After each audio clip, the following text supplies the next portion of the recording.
আওয়ামী লীগের রাজনীতি নিষিদ্ধের দাবিতে শাহবাগে মঞ্চে জড়ো হচ্ছেন বিক্ষোভকারীরা। বিস্তারিত জানাতে যুক্ত হচ্ছেন সহকর্মী ফরহাদ উজ্জামান।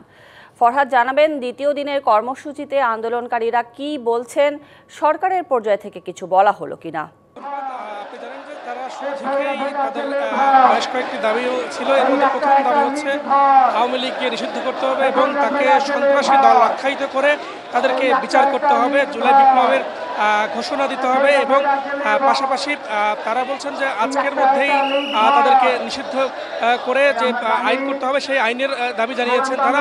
আমরা দেখেছি যে ইতিমধ্যে কিন্তু বিভিন্ন রাজনৈতিক দল, বিশেষ করে ইসলামী দলগুলো কিন্তু এরই মধ্যে এসে তাদের সাথে সংহতি প্রকাশ করেছে। এর মধ্যে ইসলামী আন্দোলন বাংলাদেশ, হেফাজতে ইসলাম বাংলাদেশ, বাংলাদেশ জামাত ইসলামী, লেবার পার্টি সহ অন্যান্য অনেক রাজনৈতিক দল এসেছে, পাশাপাশি শিবির সহ অন্যান্য ছাত্র সংগঠনগুলো এসেছে। আমরা দেখেছি ঢাকা বিশ্ববিদ্যালয়, জগন্নাথ বিশ্ববিদ্যালয় সহ বিভিন্ন কলেজের শিক্ষার্থীরাও কিন্তু এতে অংশ নিয়েছেন।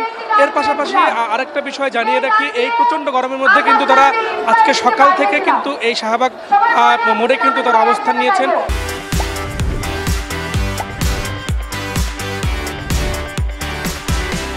ইতিমধ্যে সন্ধ্যা পেরিয়ে গেছেন, তারা কিন্তু এখনো এখানে আছেন।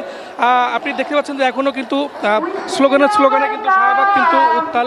এখানে তারা বিভিন্ন স্লোগানের পাশাপাশি তারা দেশাত্মবোধক গানও কিন্তু গাচ্ছেন। এবং আমরা যাদের সাথে কথা বলেছি, এখানকার যারা এনসিপি নেতা আছে তারা কিন্তু বলছেন যে কোনো কারণে এই আন্দোলন যদি স্থগিতের করার চাপ আসে, তবুও যেন আন্দোলন যেন চালিয়ে নিয়ে যাওয়া হয়, সেটাও কিন্তু তারা জানিয়েছেন। পাশাপাশি ইসলামী দলগুলোর নেতারাও কিন্তু বক্তব্য দিচ্ছেন। তারা বলছেন যে এই আন্দোলনে যারা সংহতি প্রকাশ করবে না, যারা আওয়ামী লীগের নিষিদ্ধ চায় না, তাদের কিন্তু জনগণ মেনে নেবেন না। এবং আপনি দেখতে পাচ্ছেন এখনও কিন্তু এখানে কিন্তু বিভিন্ন দেশাত্মবোধক গান কিন্তু গাওয়া হচ্ছে।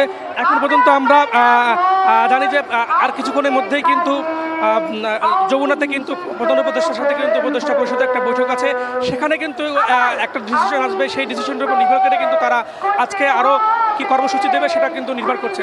এখন পর্যন্ত শাহবাগ থেকে আমার কাছে এই ছিল সর্বশেষ তথ্য। ফরহাদ, ধন্যবাদ আপনাকে যুক্ত হবার জন্য।